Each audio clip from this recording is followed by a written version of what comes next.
Salam, puji dan syukur kita boleh bersama-sama bertemu dalam renungan harian edisi Selasa 26 Oktober 2021 dalam nas firman Tuhan Kisah Para Rasul pasal 9 ayat yang ke-32 sampai dengan ayat yang ke-35. Mari kita bersama-sama merendahkan diri, kita satu hati, kita berdoa. Puji dan syukur kepadamu ya Tuhan Allah, atas penyertaan dan pimpinan-Mu hingga pada saat ini. Kami boleh diperhadapkan akan kebenaran firman Tuhan. Urapilah kami dengan kuasa Roh Kudus-Mu. Firman Tuhan boleh kami mengerti dan kami pahami. Di dalam nama anak-Mu Yesus Kristus kami berdoa. Amin. Saudaraku yang kekasih di dalam Tuhan kita Yesus Kristus, siapa yang tidak ingin baik-baik dan sehat-sehat saja? Tetapi pada kenyataannya sering berbeda. Penyakit dan penderitaan adalah kenyataan. Tiap orang menghadapi realita ini. Yang berbeda hanya bentuk dan waktunya. Semua orang ingin pulih, sembuh dan sehat. Dan itu adalah kebutuhan mendasar setiap orang. Syukurlah jika pada saat ini keadaan kita segar dan sehat. Berkeliling untuk mengajar dan menolong orang, serta menyembuhkan yang sakit, selalu dilakukan Yesus. Kemudian dilanjutkan oleh para murid. Nas bacaan kita hari ini mengenai perjalanan yang dilakukan Petrus di daerah Saron.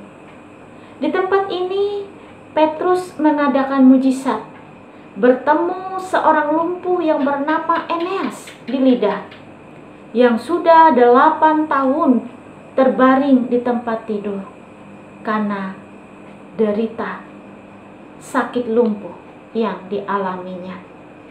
Petrus berkata kepadanya, "Eneas, Yesus Kristus menyembuhkan engkau. Bangunlah dan bereskan tempat tidurmu." Dengan kuasa Yesus, melalui pemberitaan Petrus, seketika itu juga bangunlah Eneas dan menjadi sembuh. Petrus menyatakan bahwa penyembuhan itu merupakan karya Yesus. Kita tahu bahwa Yesus telah berkata kepada seorang lumpuh di Kapernaum untuk mengangkat tilam dan berjalan. Yesus juga kemudian mengatakan hal yang sama kepada seorang lumpuh di kolam Bethesda di Yerusalem.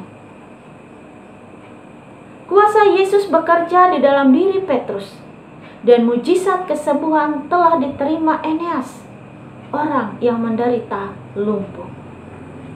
Mujizat kesembuhan Eneas yang dilakukan oleh Petrus membuat heboh dan mendapat respon yang luar biasa dari penduduk Lida dan Saron. Bukan hanya sekedar mereka takjub, tetapi membuat mereka kemudian menjadi percaya kepada Tuhan Yesus Kristus.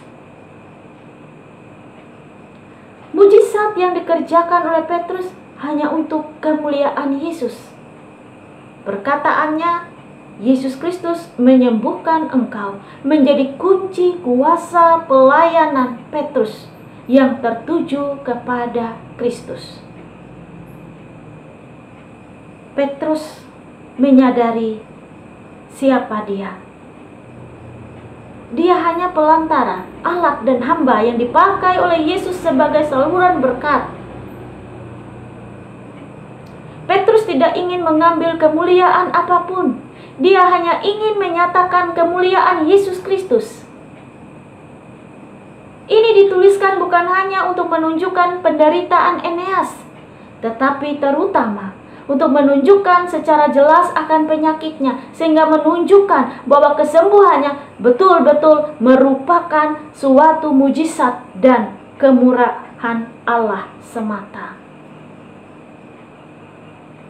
Tanda-tanda mujizat yang dilakukan Petrus itu mempunyai tujuan untuk menguatkan dan mengilustrasikan berita keselamatan di dalam Yesus. Petrus juga ingin menunjukkan bahwa di dalam kematian dan kebangkitannya, maut dan penyakit dipatahkannya, dikalahkan oleh Yesus Kristus. Kesaksian, keajaiban, mujizat karya Kristus membawa orang mendengar berita Injil, melihat mujizat, dan menjadi percaya. Saudaraku yang kekasih, mungkin kita tidak mempunyai karunia seperti Petrus untuk melakukan banyak mujizat. Namun, prinsip pelayanan berpusat pada Kristus dan harus selalu kita pegang teguh. Dalam Kristus ada kehidupan dan pengharapan bagi setiap kita. Yesus Kristus adalah pusat dari setiap gerak pelayanan kehidupan kita. Sekarang kita sehat dan kuat. Mari kita memanfaatkan keadaan sehat dan kuat itu sebagai kesempatan untuk menolong mereka yang sakit dan lemah. Karena nanti bila kita sakit dan lemah, kita akan memerlukan orang yang sehat dan kuat yang mau memakai kesehatan dan kekuatannya untuk menolong kita. Karena itu, mari kita gunakan waktu dan kesempatan untuk melayani Tuhan, menolong sesama. Tuhan memberkati kita. Mari kita bersatu hati, kita berdoa. Kembali kami merendahkan diri, mengucap syukur dan berterima kasih di hadapan-Mu atas kesehatan, kekuatan yang Kau karuniakan bagi setiap kami, atas napas kehidupan dan keselamatan yang Tuhan karuniakan.